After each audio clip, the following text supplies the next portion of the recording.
જૂનાગઢમાં દલિત યુવકને અપહરણ કરી તેને મારવાનો કિસ્સો છે તે સામે આવ્યો હતો। આ કેસમાં ગોંડલના જયરાજસિંહ જાડેજા કે જે ગોંડલના એક્સ ધારાસભ્ય છે, હાલમાં જે તેમના પત્ની ગીતાબા જાડેજા છે કે જે ત્યાં ધારાસભ્ય છે, અને તેમનો જ પુત્ર ગણેશ જાડેજા એટલે કે ગણેશ ગોંડલ ઉપર આ ફરિયાદ છે તે દાખલ કરવામાં આવી હતી।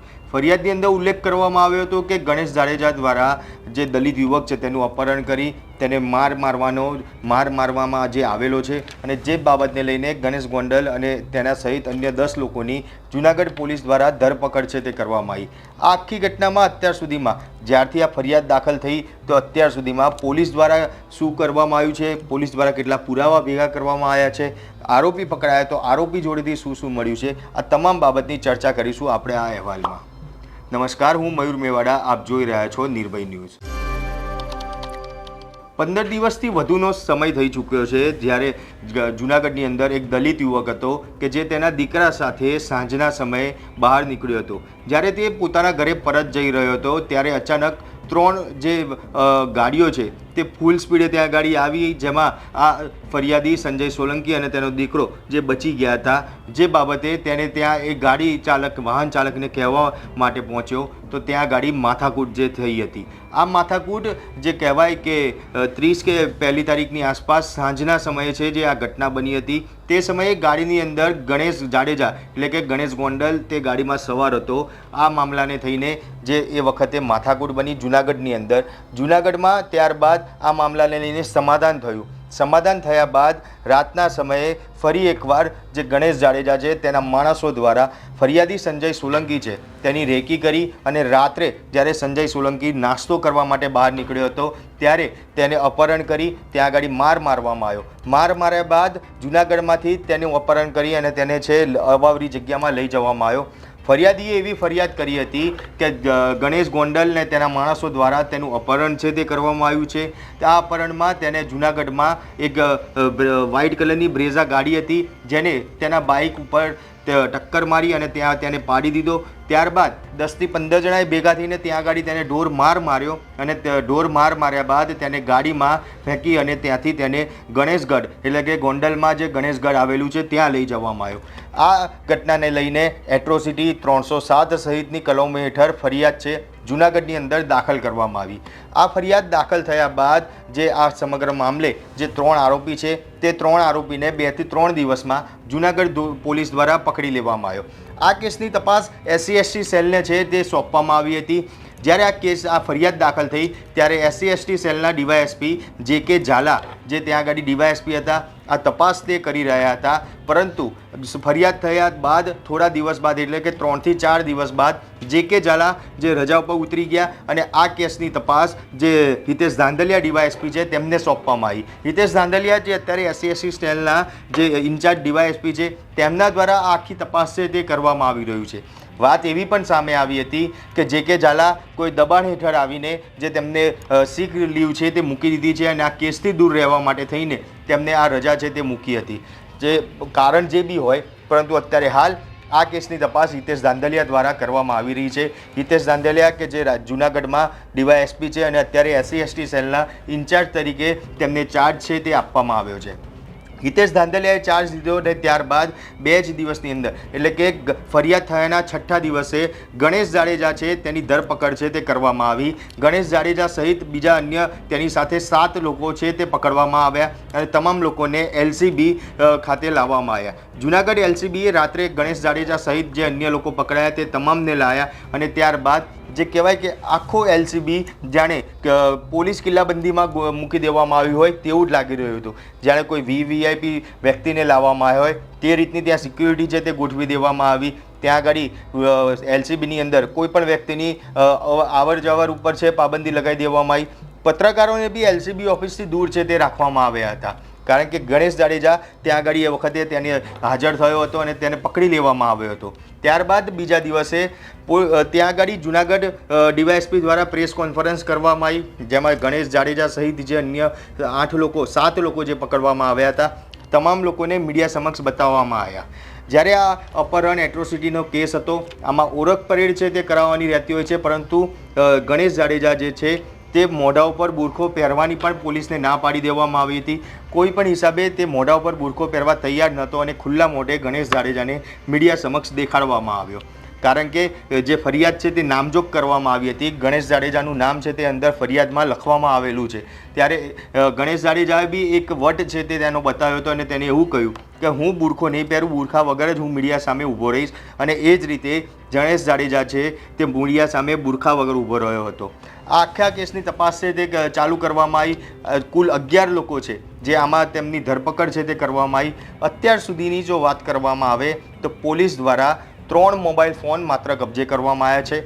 ફરિયાદની અંદર ઉલ્લેખ કરવામાં આવ્યો છે કે જ્યારે જે ફરિયાદી હતો સંજય સોલંકી તેને અપહરણ કરીને લઈ જવામાં આવ્યો ગણેશગઢ ખાતે, તેને લઈ જવામાં આવ્યો. ગણેશગઢમાં ત્યાં તેના માથે ગણેશ દ્વારા જે રિવોલ્વર જેવું હથિયાર છે તે બતાવવામાં આવ્યું, તેને ધમકી આપવામાં આવી અને તેને ત્યાં સુધી કહેવામાં આવ્યું કે જો તું આ બાબતની ફરિયાદ કરીશ તો તને જાનથી મારી નાખવામાં પણ આવશે. આટલી હદ સુધી તેને ધમકી છે તે આપી હતી. આટલી હદ સુધી તેની દાદાગીરી છે ગણેશ જાડેજાની તે જોવા પણ મળી હતી. તેમ છતાં બી તે કહેવાય કે ગણેશ જાડેજાને સામે ફરિયાદ દાખલ આ સંજય સોલંકીએ હિંમત રાખીને કરી અને આજે ગણેશ જાડેજા છે તે જેલના સળિયા પાછળ જોવા મળી રહ્યો છે. ગણેશગઢ ખાતે તેને ત્યાં લઈ ગયા ત્યારે તેને એવું પણ ફરિયાદમાં લખાયું છે કે તે નિવસ્ત્ર કરવામાં આવ્યો અને ત્યાં તેને ઢોર માર છે તે મારવામાં આવ્યો. એ વખતે ત્યાં 15 થી 20 લોકો છે તે હાજર હતા. 5 થી 6 જેટલા લોકો મોબાઈલની અંદર વિડીયો છે તે બનાવતા હતા, જેમાં જે સંજય સોલંકી છે તેને નિવસ્ત્ર કરીને મારવામાં આવતો હોય, તેને ધમકાવવામાં આવતો હોય અને સાથે સાથે માર્યા બાદ તેને ત્યાં તમામ લોકો જે હાજર હતા તે તમામ લોકોને માફી છે તે સંજય સોલંકી દ્વારા મંગાવવામાં આવી. એટલે સંજય સોલંકીએ તમામ લોકોની માફી છે તે માગી હતી. આ આખો વિડીયો છે તે પણ બનાવવામાં આવ્યો છે. પરંતુ હજી સુધી આ કેસમાં એક પણ વિડીયો પોલીસને મળી આવ્યો નથી. જે 3 મોબાઈલ ફોન ખાલી કબજે કર્યા છે તેમાંથી એક પણ વિડીયો નથી મળ્યો. એ સિવાય કુલ 11 આરોપીઓને છે તે પકડવામાં આવ્યા છે. ત્યારે 11 આરોપીમાંથી માત્ર 3 જ મોબાઈલ ફોન હજી સુધી પોલીસ કબજે કરી શકી છે. પોલીસનું કહેવું છે કે આ બાબતની પૂછપરછ છે તે કરવામાં આવી રહી છે, તપાસ છે તે કરવામાં આવી રહી છે. તેમ છતાં તપાસમાં ગણેશ ગોંડલ હોય કે પછી અન્ય જે બીજા આરોપીઓ છે કોઈ સહકાર છે તે નથી આપતા અને અન્ય મોબાઈલ ફોન બાબતે પણ તે લોકો નકારી રહ્યા છે. તે લોકોનું એવું કહેવું છે કે આ બાબતે કોઈ વિડીયો કે કોઈ મોબાઈલની અંદર વિડીયો આવા ઉતારવામાં નથી આવ્યા. એટલે સુધી આ પૂછપરછમાં ગણેશ અને તેના જે સાથીઓ છે તેમને કીધું છે પોલીસને કે જે સંજય સોલંકી છે તેને ગણેશગઢ સુધી લાવવામાં નથી આવ્યો. ત્યારે આ જ ઘટનાને લઈને પોલીસ દ્વારા જ્યારે સંજય સોલંકી, ગણેશ ગોંડલ અને તેના અન્ય જે સાથીદારો જેમને પકડવામાં આવ્યા તે લોકોને કોર્ટ સમક્ષ રજૂ કર્યા. કોર્ટ સમક્ષ રજૂ કર્યા બાદ તે લોકોને જ્યારે રિમાન્ડની માંગ કરવામાં આવી પોલીસ દ્વારા, ત્યારે કોર્ટે રિમાન્ડ ના મંજૂર કરીને તમામ લોકોને જ્યુડિશિયલ કસ્ટડીમાં મોકલી દીધા હતા. જ્યુડિશિયલ કસ્ટડીમાં મોકલ્યા બાદ પોલીસે તેમને જે ફરી એક અરજી કોર્ટમાં કરી હતી કે જેની અંદર જે ગણેશ ગોંડલ સહિત તેના જે તમામ આરોપીઓ છે, જે તેના સાથીદારો છે, તે તમામ લોકોને સૂર્યોદયથી લઈને સૂર્યાસ્ત સુધીની કસ્ટડી છે 5 દિવસ સુધી માગવામાં આવી હતી અને 5 દિવસ તેમની પૂછતાછ કરવામાં આવે તે માટે આ કસ્ટડી છે તે માગી હતી. કોર્ટે તેમની પૂછતાછનો તેમને સમય તો આપ્યો, 5 દિવસ સુધી તેમની પૂછતાછ કરવામાં આવી, પરંતુ આ પૂછતાછ પોલીસ કસ્ટડીમાં નહીં પરંતુ જેલની અંદર કરવામાં આવી. ત્યારે ખુદ પોલીસ અધિકારી પોતે કહી રહ્યા હતા કે જેલની અંદર પૂછતાછ કરવામાં અમુક લિમિટેશન છે તે ચોક્કસથી નડી રહ્યા છે, પરંતુ હવે જ્યારે કોર્ટનો આદેશ છે એટલે આદેશ પ્રમાણે 5 દિવસ સુધી જેલમાં આ તમામ લોકોની પૂછતાછ છે તે કરવામાં આવી રહી છે. 5 દિવસ ગઈકાલે પૂર્ણ થઈ ચૂક્યા છે. આ તમામ લોકોની પૂછતાછ છે તે પણ પૂર્ણ થઈ ચૂકી છે. આને લઈને જે જરૂરી પુરાવા છે તેવા અનેક પુરાવા પોલીસ દ્વારા રિકવર છે તે પણ કરવામાં આવ્યા છે. પણ તે પહેલાં જો વાત કરીએ, જ્યારે ગણેશ ગોંડલને પકડવામાં આવ્યો તે પહેલાં જ્યાં જૂનાગઢની અંદર જે કહી શકાય દલિત સમાજના જે લોકો છે તે લોકો દ્વારા એક આંદોલન છે તે શરૂ કરવામાં આવ્યું.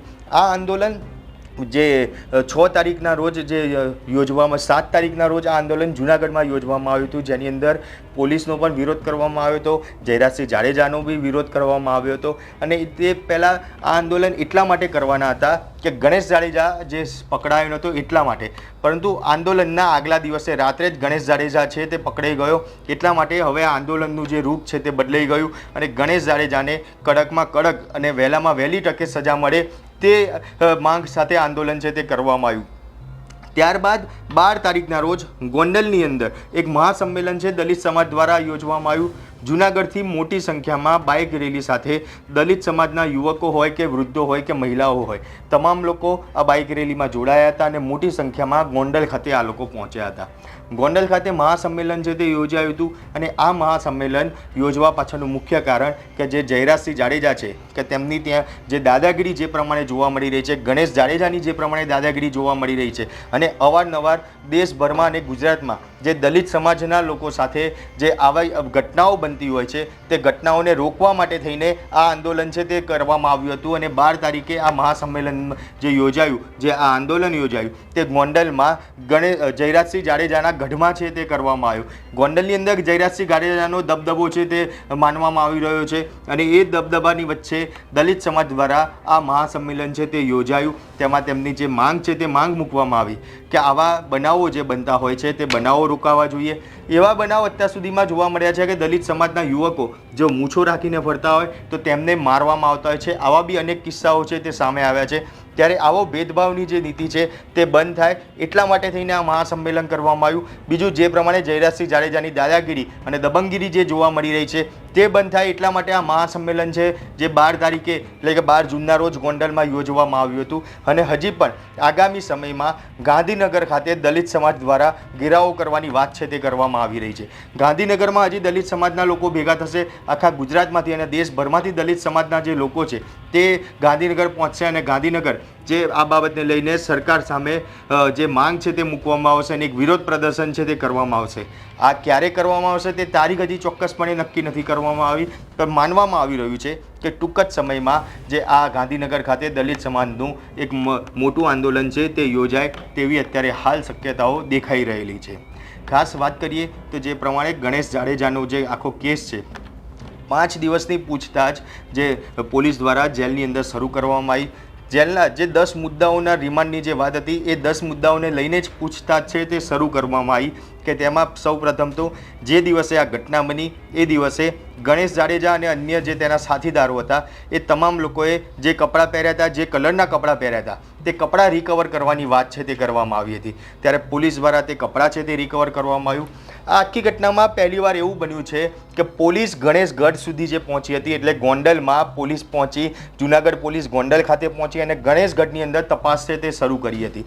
કારણ કે ગણેશ દ્વારા એવું કહેવામાં આવ્યું કે આ આખા કેસમાં જે સંજય સોલંકી છે તેને ક્યાંય ગણેશગઢ સુધી લાવવામાં નથી આવ્યો. તેને જ્યાં ટોલટેક્સ જે છે ગોંડલનો તે ટોલટેક્સ પહેલાં એપ્રોચ રોડ જે આવતો હોય છે, ટોલટેક્સ પછી જે એપ્રોચ રોડ છે ત્યાં ખુલ્લા ખેતરમાં તેને મારવામાં આવ્યો છે અને તે નેતરની સોટીથી તેને માર્યો છે તેવું નિવેદન ગણેશને તેના અન્ય સાથીઓ દ્વારા આપવામાં આવ્યું.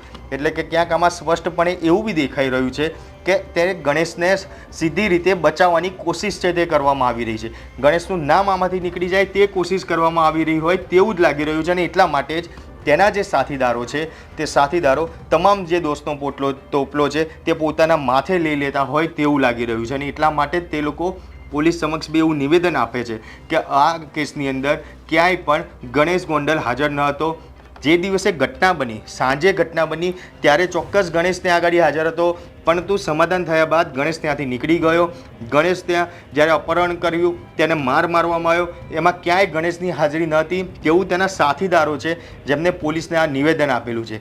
પોલીસ તો હાલ ગણેશને આરોપી સમજીને તેને જેલમાં ચોક્કસથી પૂર્યો છે, પરંતુ અહીંયા મહત્ત્વની વાત એ છે કે ગણેશ વિરુદ્ધના જે પુરાવા છે તે પુરાવા પોલીસ મેળવવામાં જે કામયાબ બનશે કે નહીં તે મોટો સવાલ છે. કારણ કે અત્યારે હાલ તો પોલીસને જે ગોળ ફેરવવાની વાત છે આ તમામ જે 11 લોકોને પકડવામાં આવ્યા છે ગણેશ ગોંડલ સહિત તમામ લોકો ફેવરી રહ્યા છે અને પોલીસ તે દિશામાં અત્યારે જે અલગ અલગ પુરાવા છે તે ભેગા કરવાનું કામ છે તે કરી રહી છે.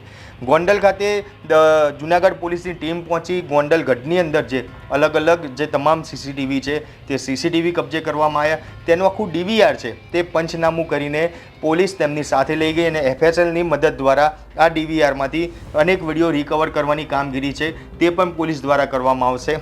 પરંતુ જે ડીવીઆર કબજે કર્યું અને તેના સીસીટીવી ચેક કર્યા રાત્રે 2:30 વાગ્યાથી લઈને પરોઢિયે 5 વાગ્યા સુધીના એટલે કે 2.5 કલાકના સીસીટીવી જે પોલીસને ચેક કરવાના હતા, પોલીસ દ્વારા તે સીસીટીવી છે તે ચેક કરવામાં આવ્યા. પરંતુ ક્યાંય પણ અત્યાર સુધીના સીસીટીવી ફૂટેજની અંદર ગણેશગઢની અંદર સંજય સોલંકીને ગાડી કોઈ લઈને આવતી હોય કે એને લઈને ત્યાંથી નીકળતી હોય તેવા કોઈ સીસીટીવી પોલીસને હજી સુધી મળી નથી આવ્યા. પોલીસનું આ કહેવું છે કે આ સીસીટીવીમાં એવું ક્યાંય દેખવા નથી મળતું, પરંતુ આ સીસીટીવીમાં જો ક્યાંય છેડછાડ કરવામાં આવી છે કે નહીં તે ચેક કરવા માટે થઈને FSLની મદદ છે તે લેવામાં આવી રહી છે અને આખું DVR FSL ખાતે એટલે કે ગાંધીનગર FSLને મોકલી આપવામાં આવશે અને ત્યાં ગાડી આ DVR છે તે ચેક કરવામાં આવશે. ત્યારબાદ જે કહેવાય કે આની અંદર ફરિયાદમાં ઉલ્લેખ કરવામાં આવ્યો હતો કે તેને લોખંડની પાઇપને ધોકા અને લાકડીઓ વડે મારવામાં આવ્યો હતો. ત્યારે પોલીસે ગઈકાલે તે લોખંડની પાઇપ, લાકડી, ધોકા તમામ વસ્તુ રિકવર છે તે કરી છે. દિગુબા અને પૃથ્વીરાજસિંહનું જે ગામ છે અળંગતાળા, તે ગામ ખાતે પોલીસ ગઈકાલે પહોંચી હતી અને ત્યાં ગાડી આ તમામ વસ્તુ એટલે કે લોખંડની એક પાઇપ, 3 થી 4 ધોકા અને 2 પ્લાસ્ટિકની લાકડીઓ છે પોલીસ દ્વારા રિકવર છે તે કરી છે, જે આ કેસની અંદર મહત્ત્વના પુરાવા તરીકે માનવામાં આવી રહ્યું છે. હજી સુધી આ કેસમાં જો મહત્ત્વની વાત બાકી હોય તો તે છે રિવોલ્વર અને જે મોબાઈલ ફોન છે તે, કારણ કે માત્ર 3 મોબાઈલ ફોન રિકવર કરવામાં આવ્યા છે. અન્ય જે તમામ જે આ કેસની અંદર 8 લોકો કુલ જે 11 લોકો પકડાયા તેમાંથી 3 સિવાય જે અન્ય લોકોના મોબાઈલ ફોન જે કબજે કરવાના બાકી છે તે પોલીસ દ્વારા હાલ હજી શોધવામાં આવી રહ્યા છે. સાથે સાથે જે પિસ્તલની કે રિવોલ્વરની વાત કરવામાં આવી છે તે પણ શોધવામાં આવી રહી છે. પોલીસ હજી પણ કહી રહી છે કે આ બાબતે જ્યારે પૂછપરછ કરવામાં આવી રહી છે ત્યારે તેને લઈને ગણેશ ગોંડલ કે તેના જે અન્ય સાથીઓ છે તે હજી સુધી પોલીસને પૂરતો સહયોગ છે તે નથી આપી રહ્યા અને એટલા જ માટે હવે જૂનાગઢ પોલીસ છે કે જે હાઈકોર્ટના દ્વાર સુધી પહોંચશે. હાઈકોર્ટમાં માનવામાં આવી રહ્યું છે કે 2 દિવસની અંદર જે આ ગણેશ ગોંડલને તેના અન્ય જે સાથીદારો છે તેના રિમાન્ડ માટેની જે અરજી છે તે હાઈકોર્ટમાં દાખલ કરવામાં આવશે અને હાઈકોર્ટ દ્વારા તેના રિમાન્ડ લઈ અને આગળની વધુ તપાસ કરવામાં આવે તેવું પોલીસ અત્યારે હાલ માની રહી છે. પોલીસને એટલો ચોક્કસ વિશ્વાસ છે કે હાઈકોર્ટ દ્વારા તેના રિમાન્ડ છે તે મંજૂર પણ કરવામાં આવશે. ત્યારે હવે હાઈકોર્ટમાંથી પોલીસને ખરેખર રિમાન્ડ મળે છે કે પછી ફરી એકવાર પોલીસ રિમાન્ડ વગર જ પાછી આવશે તે તો આગામી સમય જ બતાવશે. પરંતુ અત્યારે ચોક્કસપણે કહી શકાય કે ગણેશ ગોંડલ કેસમાં હાલ તો પોલીસને ગણેશ વિરુદ્ધ અત્યારે પુરાવા તો નથી મળ્યા, પરંતુ હજી અન્ય અનેક એવા પુરાવાઓ છે કે જે પોલીસ ગણેશના વિરુદ્ધમાં જે એકત્ર કરી રહી છે. અત્યાર સુધીના જે પુરાવા મળ્યા છે તેમાં ગણેશને જે કહી શકાય કે આરોપી તરીકે સાબિત કરી શકે તેવા ઘણા બધા પુરાવા પોલીસને મળી ચૂક્યા છે, પરંતુ મહત્ત્વના જે પુરાવા કહેવાય મોબાઈલ ફોનથી લઈને જે પિસ્તલની વાત છે એ તમામ વસ્તુ હજી રિકવર કરવાની બાકી છે. પોલીસ તપાસમાં ગણેશ કે તેના સાથીદારો સહયોગ નથી આપતા તે રજૂઆત પણ કોર્ટ સમક્ષ પોલીસ દ્વારા કરવામાં આવી છે. ત્યારે હવે આગામી સમયમાં પોલીસનું વલણ કયા પ્રકારનું રહેશે અને ગણેશને અને તેના અન્ય જે સાથીદારો છે તેમને હાઈકોર્ટમાંથી રિમાન્ડ મળશે કે કેમ તે તો હવે આગામી સમયમાં જોવાનું રહ્યું. ત્યારે આપ શું માની રહ્યા છો તે કોમેન્ટ બોક્સમાં ચોક્કસથી જણાવજો કે ગણેશને અને તેના અન્ય સાથીદારોને હાઈકોર્ટમાંથી રિમાન્ડ મળી શકશે ખરી. અને અમારી નિર્ભય ન્યૂઝ ચેનલને લાઇક, શેર અને સબસ્ક્રાઈબ કરવાનું ભૂલશો નહીં. આભાર.